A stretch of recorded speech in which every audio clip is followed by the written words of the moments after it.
Shabbat Shalom. Hoje nós não vamos passar a porção da semana. Na semana que vem nós vamos passar as duas juntas. Para vocês que assistiram ontem a live, eu peço desculpas, mas nós vamos reapresentar o mesmo estudo, porque é importante que outras pessoas também possam tomar conhecimento desse mesmo estudo. Nós vemos que sempre houve uma certa confusão por parte das pessoas com relação à adoração, ao louvor. As pessoas dizem, eu sirvo a Deus em casa. A Bíblia nunca falou isso. As pessoas dizem, eu vou louvar Deus em casa. Louvor é louvor. E quando nós estamos louvando a Deus, nós não estamos louvando ao homem. Quando nós estamos cantando o hino, nós estamos louvando a Deus. Quando estamos orando, nós estamos louvando a Deus. E Yeshua disse, onde tiver 2 ou 3 em meu nome, ali eu vou estar. Então as pessoas precisam ter consciência da necessidade de observar esses princípios. A lei de Deus, ela é muito mais ampla e muito mais profunda do que as pessoas estão, da maneira que as pessoas estão lidando com a situação. Se tiver um tempinho, uma oportunidade, eu sirvo a Deus. Mas se não tiver, eu sirvo a mim mesmo. Só que o tempo em que nós estamos vivendo é um tempo muito grave. Basta você olhar o que está acontecendo por aí. A Bíblia diz, guerras e rumores de... Quantas guerras estão acontecendo? Quantos rumores de guerra estão acontecendo? Quantas pragas estão vindo? E mesmo assim as pessoas não têm consciência. O profeta Jeremias, ele pregou 23 anos alertando Judá que se eles não voltassem a Deus, eles seriam castigados, seriam levados cativos para a Babilônia. E eles sabiam como era aquela situação. Eles sabiam o que ia acontecer com eles. Porém, o que eles fizeram? Rejeitaram. Se levantou um falso profeta e dizia, Deus não vai permitir. Deus não vai permitir que nós sejamos o quê? Destruídos. E Jeremias diz, Deus vai destruir. O falso profeta, Deus não vai fazer. Hoje, como é que os falsos profetas falam? De que maneira? Não é bem assim. Deus é amor. Chegou um momento em que ele percebeu que estava chegando a hora em que os babilônios estavam chegando. Quando um país como a Babilônia ia invadir algum lugar, muito tempo antes eles mandavam espiões para ficar lá dentro, para ver como é que era a situação. Jeremias sabia disso. Então Jeremias pegou uns sacerdotes, lá um grupo de sacerdotes, e por um túnel que tinha embaixo do templo, ele tirou a Arca da Aliança, um incensário, e escondeu numa caverna. E essa caverna era muito profunda, que era embaixo justamente onde estava a construção do templo e o palácio de Davi, aquela região ali. Então ele levou e os sacerdotes começaram a ficar preocupados porque entrava num beco, saía no outro beco, entrava dentro da rocha. E aí um sacerdote começou a marcar, ele disse, não faça isso. No tempo determinado, Deus vai manifestar a arca. Saíram dali, os babilônios invadiram, e a primeira coisa que eles fizeram era correram no templo para pegar a Arca da Aliança.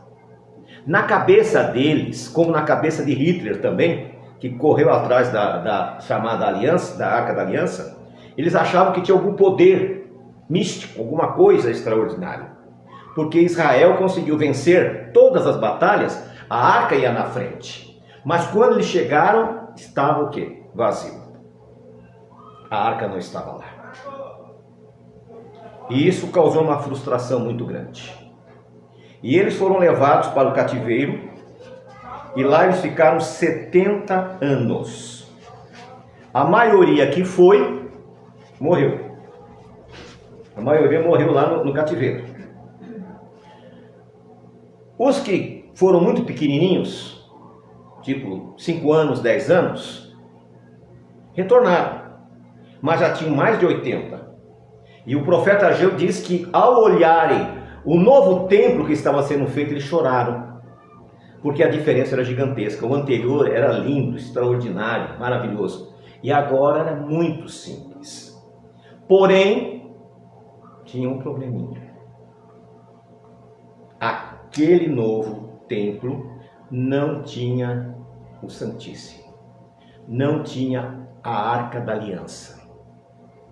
E havia um procedimento para perdão dos pecados. Para que o pecado da nação, porque ali naquele momento, naquela época, era o perdão para a nação. O sumo sacerdote, uma vez ao ano, ele adentrava no Santíssimo. E havia ali um ritual muito sério. Por quê? No dia do Yom Kippur, no dia do perdão, até nesta época, não havia nenhuma questão de jejum. Como é que era o procedimento? Eram separados 2 bodes, exatamente iguais, de 1 ano, perfeitos, eram separados. Separava-se uma novilha vermelha, perfeita, não podia ter nenhum fio escuro, branco, nada, tinha que ser perfeita. E separados os cordeiros. Aquela novilha, ela era sacrificada e ela era queimada todinha, com couro, com tudo. E aquela cinza era colocada dentro de um mikve, e o sumo sacerdote passava pelo mikve, se purificava, saía, vestia as suas vestes sacerdotais, pegava os 2 bodes, lançava a sorte. Um bode era para expiação, o outro bode era o bode Azazel. O da expiação era sacrificado, o seu sangue colocado do lado. O bode Azazel, o sumo sacerdote colocava as mãos sobre a sua cabeça e fazia uma brahá, uma oração, e dizia que estava passando simbolicamente todos os pecados da nação sobre aquele bode. Um outro sacerdote pegava esse bode, levava ele para o deserto para tirar o pecado do arraial. O sumo sacerdote voltava, pegava o sangue e espargia à direita da arca. Ele só podia entrar uma vez ao ano. Ele espargia e ao retornar, ele se apresentava ao povo. Aquele ritual significava que Deus havia perdoado a nação. Diz os historiadores, talvez lendas, não sei, não posso afirmar. Todo mundo que me conhece sabe que eu só falo o que está escrito. Por isso estou fazendo um adendo.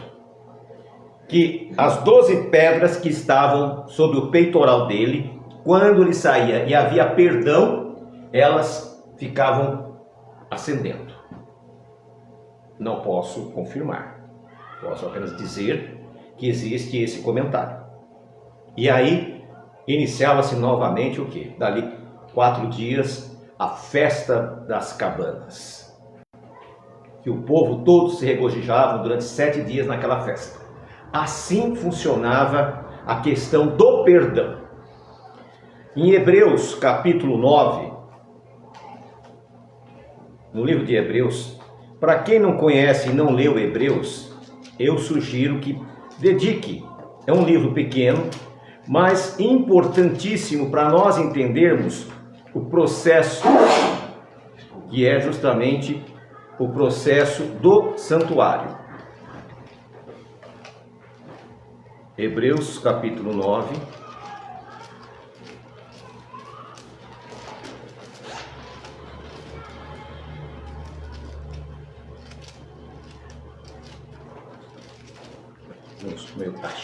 Hebreus 9, versículo 2. 22, perdão.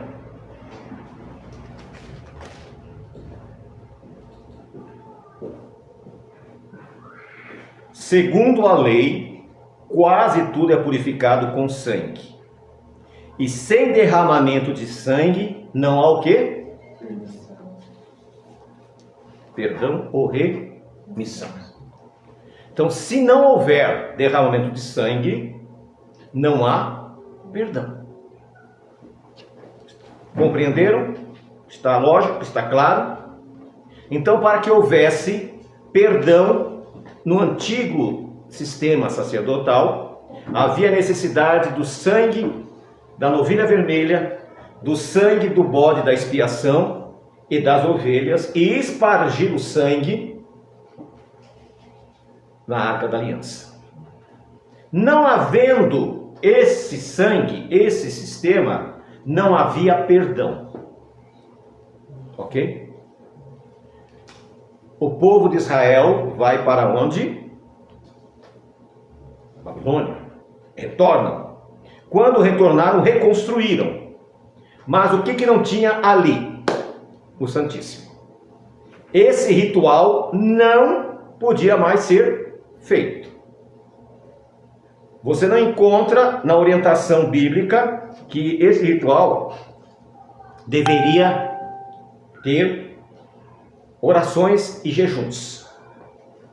Os rabinos ortodoxos colocaram no lugar e todo esse cerimonial um jejum de 25 horas, não 24, 25 horas, em qual você deveria passar na sinagoga. Você não poderia escovar os dentes, não poderia pentear o cabelo, não poderia usar sapatos, não poderia usar nada de couro. Você deveria se humilhar na presença de Deus e jejuar. Porém, isso não é bíblico, isso não está nas Escrituras. Moisés foi muito claro em Deuteronômio 4:2. O que ele diz em Deuteronômio 4:2? Vocês lembram?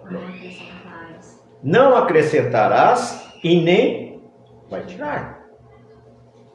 Então nós vemos que alguma coisa não está correta. Mas aonde eu quero chegar?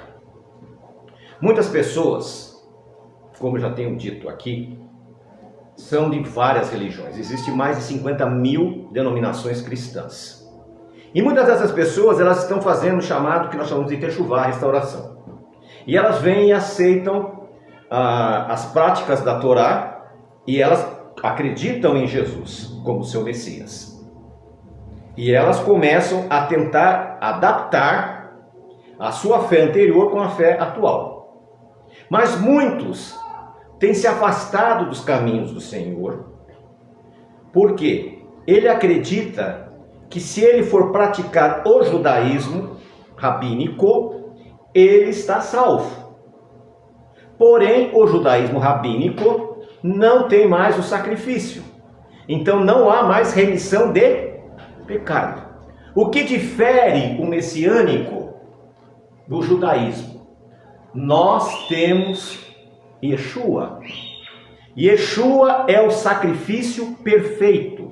Yeshua deu a sua vida para que possamos ter vida.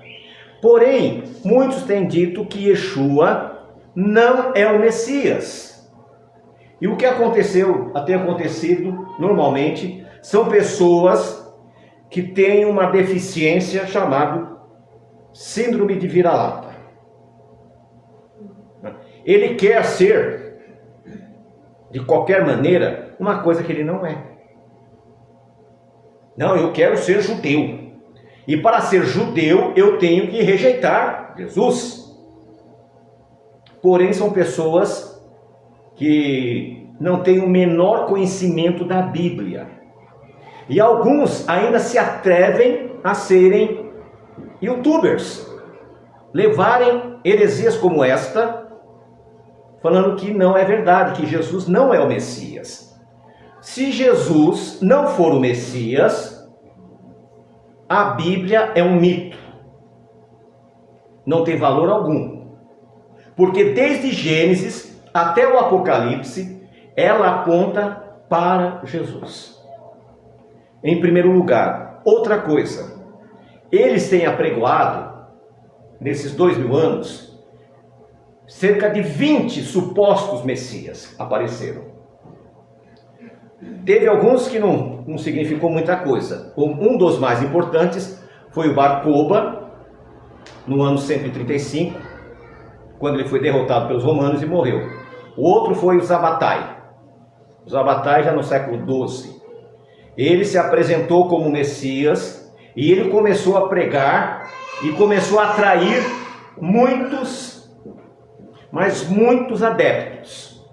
Porém, os muçulmanos pegaram ele e disseram: se você não se converter ao Islã, você vai ser morto. E ele se tornou um bom muçulmano. Então esses são os mais importantes que se levantaram. Porém, nenhum deles teria a menor condição de ser um Messias, porque a profecia que apontava para o Messias que viria, ela tem o começo e o fim. E se encontra em Daniel, no capítulo 9.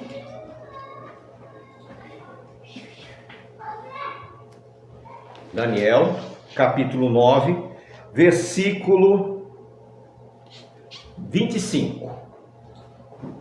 É importante, vamos fazer aqui um parêntese. É importante salientar que muitos estudiosos confundem o verso 24, que eu vou fazer a leitura, depois nós vamos para o 25, porque, como está na sequência, eles acham que é a mesma profecia, porém não é. Nós temos aqui duas profecias em 3 versículos, e diz assim, no versículo 24, 70 semanas estão determinadas sobre teu povo e sobre a tua santa cidade, para acabar com a transgressão, dar fim aos pecados, para expiar a iniquidade, trazer a justiça eterna, selar a visão e a profecia para ungir o santo dos santos. Ou seja, 70 semanas estão determinadas. Quanto é 70 semanas? 1 ano e meio, mais ou menos. Ou seja, em 1 ano e meio, o pecado será expiado. Agora vamos para a profecia seguinte. Sabe, pois, entende que desde a saída da ordem para restaurar e para edificar Jerusalém, esta ordem saiu no ano 457. Até o Messias, o príncipe, haverá 7 semanas e 62 semanas. Ou seja, ela nos dá uma data inicial. Esta data inicial aponta para quando o Messias viria. E foi justamente no ano 27, que se você fizer os cálculos, que nós não fizemos hoje e nem vamos fazer, foi exatamente no ano 27 que Yeshua se apresenta como Messias. E em 1 ano e meio das 70 semanas, ele foi sacrificado.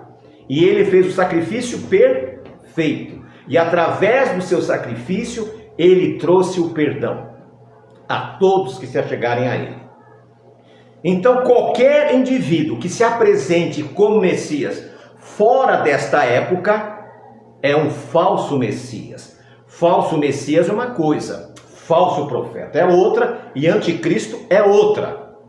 As pessoas fazem uma salada porque desconhecem as escrituras sagradas. Então nós vemos aqui que o único personagem que coincidiu com seu ministério de 1 ano e meio e o período que deveria vir era quem? Yeshua. Por volta do ano 130 depois de Cristo, havia um rabino chamado Akiva. Ele tinha 24 mil alunos que o seguiam. Naquela época era muito comum terem rabinos que tivessem muitos alunos. E ele conheceu um rapaz, um judeu, chamava-se Bar Koziba. Era um judeu zelote, destemido, e ele invadiu Jerusalém, que estava apenas com 6 mil soldados naquele momento. Os romanos estavam lutando na Síria, levaram os exércitos para a Síria, e como era uma pequena guarnição, o que ele fez? Ele conseguiu expulsar os romanos dali, e ficou durante 5 anos em Jerusalém. E o Akiva declarou ele como sendo o Messias. Porém, não batia a data. E por não bater a data, foi mexido no calendário. Akiva ordenou que se refizesse as contas. E nessas contas, o que aconteceu? Deu diferença de 240 anos. Por isso que o judaísmo está em 5.785 e nós estamos em 6.025. Porque tentou ajustar essa profecia. Como não deu certo, o que eles fizeram? Daniel não é um livro inspirado. E tiraram do rol dos profetas. Assim foi como eles rejeitaram por completo o único Messias que poderia dar vida a eles e salvação. E desde o retorno da Babilônia até hoje, não tem como fazer o quê? A remissão dos pecados através do sacrifício no templo. Não faz mais. E se não há sacrifício, não há sangue, não há o quê? Perdão. Não há promessa para a salvação para essas pessoas. Apenas aqueles que aceitaram Yeshua, aceitaram o seu sacrifício único e perfeito, que não precisaria mais fazer todos os anos a mesma coisa, esses tiveram direito, segundo as Escrituras Sagradas, à salvação. E agora cristãos que aceitaram Yeshua, messiânicos, têm rejeitado Yeshua para entrar nessa barca furada que se chama judaísmo ortodoxo. Não tem como alcançar a salvação ali, porque o mais importante que eles tinham, desde a volta da Babilônia, eles não têm mais, que é o sacrifício de Yom Kippur. Nós temos o sacrifício de Yeshua. E nós reconhecemos Yeshua. O único que se encaixou nessa profecia foi Yeshua. Daniel 7, versículo 13 e 14. Daniel 7, versículo 13 e 14.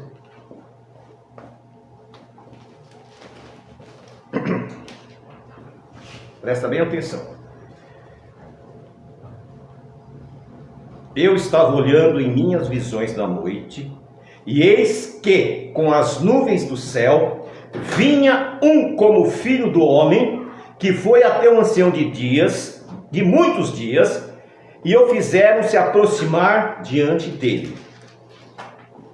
E lhe foi-lhe dado domínio, glória e o reino para que todos os povos, nações e línguas o servissem. Seu domínio é um domínio eterno, que nunca passará. O seu reino, um reino que não será destruído jamais. Quem que se apresentou como filho do homem? Yeshua nunca disse, eu sou filho de Deus, ou eu sou filho de José. Ele dizia, eu sou filho do homem. E aqui está falando da segunda vinda, quando ele se apresenta. Na primeira vinda, ele se apresenta como servo sofredor. Está em Isaías 53.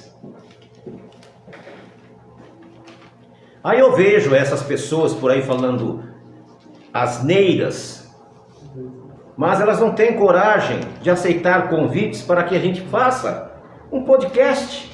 Converse, vamos conversar juntos, vamos estudar juntos. Mas eles preferem perder a salvação para manter a arrogância da mentira.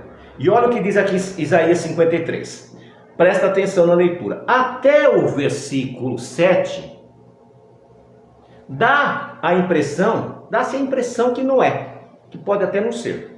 Diz assim: quem deu crédito à nossa mensagem e a quem se rendeu o braço de Jeová do Senhor. Cresceu como um broto diante dele, e como raiz de uma terra seca, não havia aparência nele, nem formosura para que olhemos para ele, nem atrativo para que nos deleitemos nele.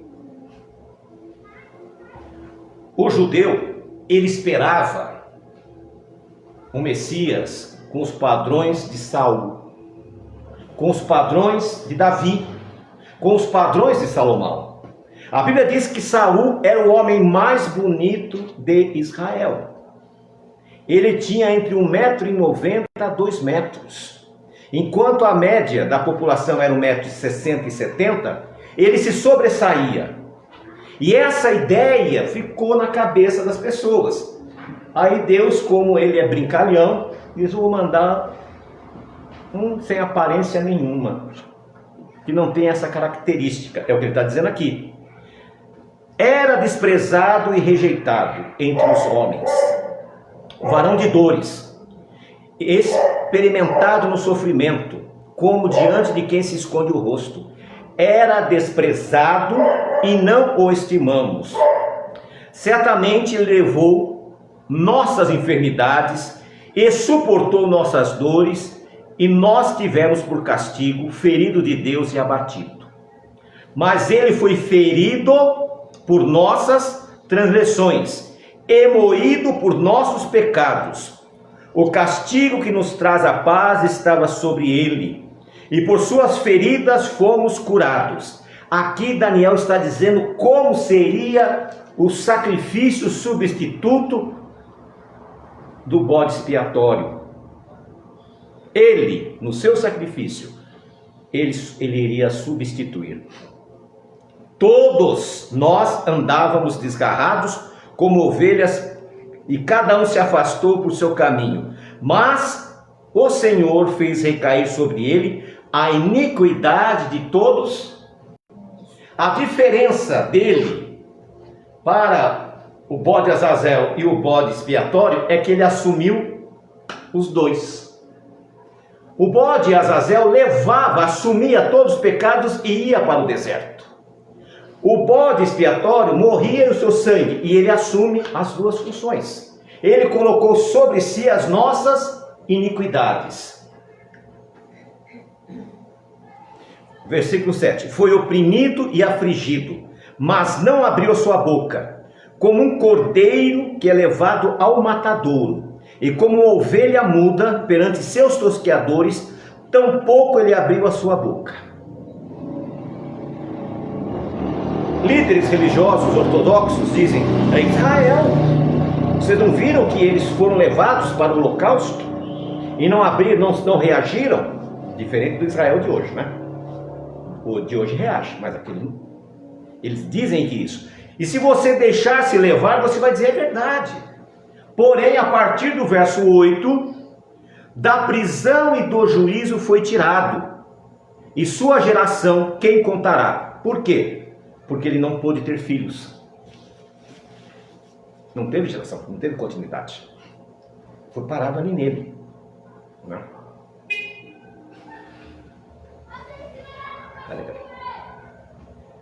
Porquanto foi cortado da terra dos viventes. Então ele morreu. Pela rebelião do meu povo ele foi ferido. E puseram sua sepultura com os ímpios. Todo crucificado não poderia ser enterrado. A pena era o flagelo, a crucifixão, e depois o seu corpo era jogado numa vala, num lugar que chamava Guerrinom, e ali ele era comido pelos animais. Esse castigo mostrava para as pessoas que não deveriam se rebelar contra Roma. Imagina um ente querido seu dependurado, morto, depois é jogado como se fosse um lixo, e os animais comerem ele vivo, ele morto, perdão, mas comendo ele ali. Era assim que funcionava. Então aqui está dizendo, e puseram sua sepultura com os ímpios, mas com o rico sua morte, porquanto nunca fez maldade, nem houve engano na sua boca. Na história daqueles que foram sacrificados por Roma, apenas Yeshua teve o direito de ter uma sepultura que foi justamente de José de Arimateia. Com tudo isso, o Senhor quis quebrantá-lo, sujeitando ao padecimento, quando se puser sua vida em oferta de expiação. Olha lá o bode expiatório, em expiação. Pelo pecado, verá sua descendência, viverá por dias prolongados e o prazer do Senhor prosperará em sua mão. Verá o fruto da aflição de sua alma e ficará satisfeito com seu conhecimento. Justificará o meu servo justo a muitos e levará a maldade deles. Primeiro disse que ele ia morrer, mas não ia ser enterrado com os ímpios como eram os outros. Seria com os ricos. Depois ele vai ver a sua descendência. Que descendência? Nós, que o reconhecemos como nosso Senhor, como Salvador da nossa vida. Através do seu... E eu quero ver um antimissionário, um judaizante qualquer, dizer que esse não é Yeshua. Porque aqui em 2 capítulos nós mostramos a época que ele deveria nascer, o seu sacrifício e o mais importante, desde o retorno da Babilônia até hoje. Nenhum judeu que rejeitou Yeshua pode ser justificado, porque ele não aceitou o sangue do Senhor. E pessoas que antes tinham reconhecido Jesus como Senhor da sua vida, agora o que eles fazem? Rejeitam por serem analfabetos funcionais. O que é um analfabeto funcional? Não é que não sabe ler, ele não sabe entender um texto que está lendo. E isso não quer dizer que, porque essas pessoas falam bem, as editorações são boas, eles falam o quê? A verdade. Em 2 Tessalonicenses, capítulo 2, versículo 9, perdão. 2 Tessalonicenses.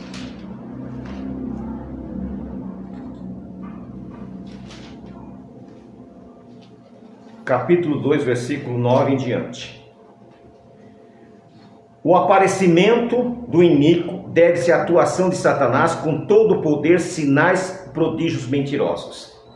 Então, esses iníquos que estão aparecendo, eles aparecem através do poder de Satanás. A Bíblia diz que Satanás se apresenta como um anjo de luz. E essas pessoas que aparecem realmente parecem uns anjinhos de luz, mas são verdadeiros demônios que estão aí mentindo e levando pessoas para o inferno. E com todo o engano da injustiça, para que os que perecem, porque não receberam o amor da verdade para serem salvos. Se eles não receberam o amor para ser salvos, eles estão o quê? Perdidos. Não sou eu que estou falando, é a Bíblia. Eu não julgo ninguém, mas a Bíblia pode julgar. Por isso, Deus lhes enviará um espírito enganoso para que creiam na mentira, a fim de que sejam julgados todos que não creem na verdade, antes tiveram prazer na injustiça. Essas pessoas, o próprio Deus manda um espírito de mentira para que eles pereçam. Mas pior não é isso. Pior é as pessoas que acreditam nesse tipo de mentiras. Não é? Por quê? Porque eles não estão em harmonia com a Bíblia. Eles são manipulados. Eles são enganados. Eles não querem estar na presença de Deus. Zacarias capítulo 9, versículo 9. Zacarias 9, 9. Alegre-se muito, ó filha de Sião, dá vozes de júbilo, ó filha de Jerusalém. Eis que teu rei vem para ti justo e vitorioso, humilde e cavalgando sobre um asno, sobre um asninho, filho da asna. Ou seja, o único personagem que nós sabemos que adentrou a Jerusalém, um foi Davi e o outro Yeshua, cumprindo mais uma profecia. Esses outros pseudos profetas se dizem messiânicos, que estão pregando o Messias, ou que são o Messias que virá, nenhum deles cumpriu esse princípio. Continuando.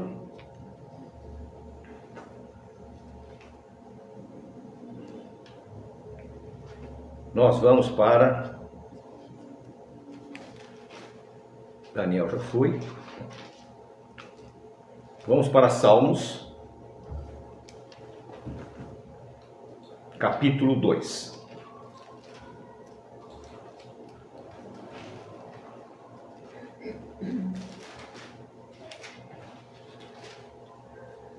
Salmos, capítulo 2.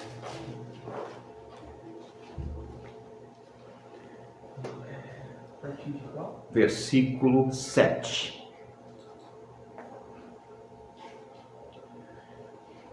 Eu publicarei o decreto. O Senhor me disse: Tu és meu filho, hoje eu te... Quem ouviu essa palavra no batismo? Tu és meu filho, hoje eu te gerei. Jesus. Então nós vemos que mais uma profecia se encaixa e cumpre-se aqui. Vamos para Salmos capítulo 22.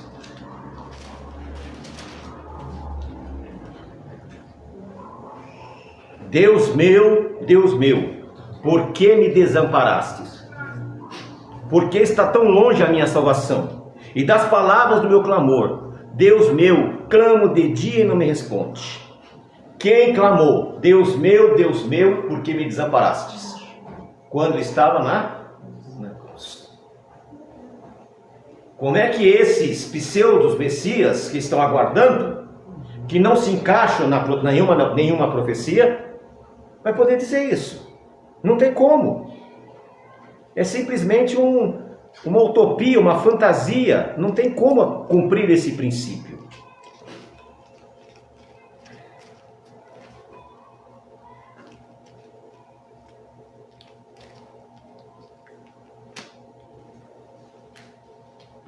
Continuando, vamos para Miqueias, capítulo 5, versículo 2.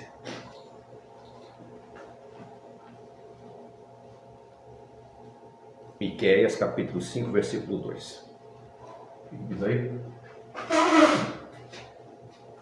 No entanto, Betel ou Belém, casa do pão, frutífera embora pequena demais para figurar entre os milhares de Judá, sairá de ti para mim aquele que será o governante sobre todo Israel, cuja origem são desde os dias da... Então esse que vai ser o Messias, ele é desde a... Então não pode ser um homem natural.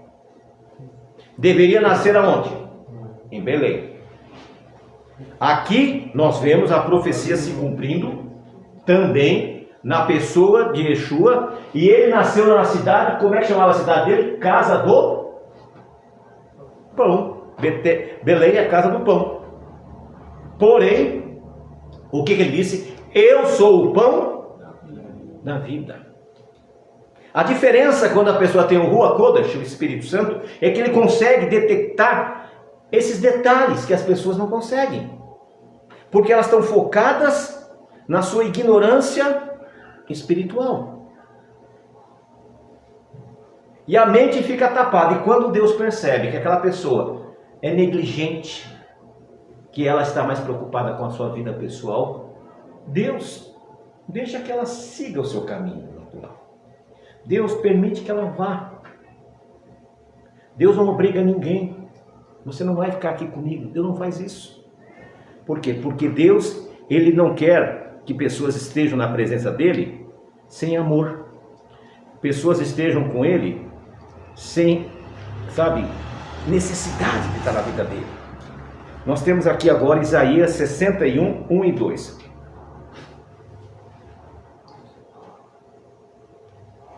O Espírito de Deus, o Senhor, está sobre mim, porque me ungiu o Senhor para levar as boas novas aos pobres, para curar os quebrantados de coração, para proclamar a liberdade dos cativos e aos presos a liberdade do cárcere, para proclamar o ano da bondade do Senhor e o dia da vingança de nosso Deus, para consolar todos os que choram.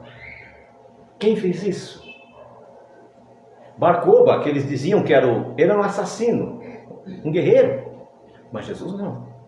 Ele proclamou o ano da libertação, ele curou, ele alimentou, ele ressuscitou.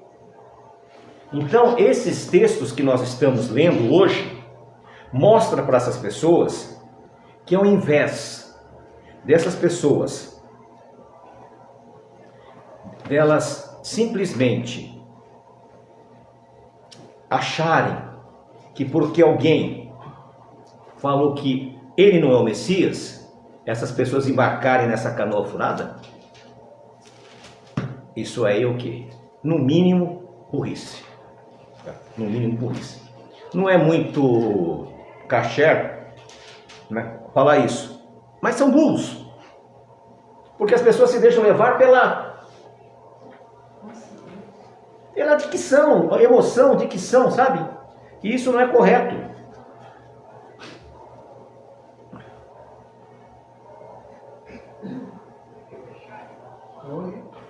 Só um minutinho, estou vendo.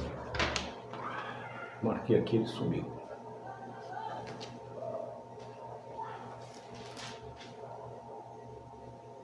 Aqui. 49:8. Isaías? Não. Gênesis. 49:8. Isso. Vamos lá? Judá, teus irmãos o louvarão.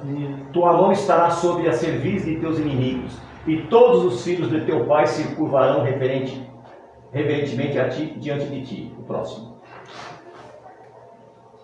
Versículo 9. Judá é como um leão jovem, quando ataca e mata a sua presa. Como um grande leão se assenta e deita-se como uma forte leoa. Quem tem coragem de perturbá-lo? 10. Portanto, presta atenção, isso aqui é o mais importante. O cetro não se apartará de Judá. O que é o cetro? O reino. Nem o bastão de seu comando, que é o bastão de governo. Né? Até que venha quem? Siló. Quem é Siló? O Messias. Aquele que o cetro pertence, e a eles obedeçam todos os povos da... Não está dizendo para todos os israelitas, não. Todos os povos. Aí vem a seguinte situação. Lá em Gênesis, no capítulo 3, fala que haveria uma divisão entre a mulher e a serpente. E que o descendente da mulher iria esmagar a cabeça da serpente. Ou seja, de Gênesis ao Apocalipse, tudo aponta para Yeshua. Não existe lugar para falsos messias.